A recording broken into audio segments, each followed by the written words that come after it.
যারা প্রতি বছরের মতো এবছরও ভেবেছিল যে নিজের ভালোবাসার মানুষটার হাতটা ধরে পুজোটা কাটাবে, আজ তো সেই মানুষটাই পাশে নেই। চারিদিকে এত উচ্ছ্বাস, এত আলো, প্যান্ডেল, এত হাজার হাজার মানুষের ভিড়, কিন্তু এত ভিড়ের মাঝখানে যে একটা মাত্র মানুষের হাতটা ধরে আমরা পুজোটা কাটাতে চাই, আনফর্চুনেটলি সেই মানুষটি হয়তো আমাদের সাথে থাকে না। পুজো আসে, পুজো যায়, কিন্তু যে মানুষটার সাথে এবছর অষ্টমীর অঞ্জলিটা একসাথে দেবার প্ল্যান ছিল, সেটা আর হয়ে উঠল না।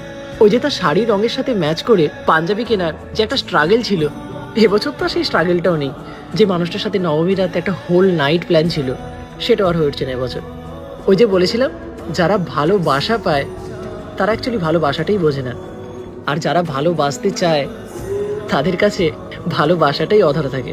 ওই যে আমরা তো মানুষ, পুজো আসে, পুজো যায়, আর একটা পুজো একইভাবে বুকে কষ্ট নিয়ে হাসি মুখে কাটিয়ে দিতে হয়।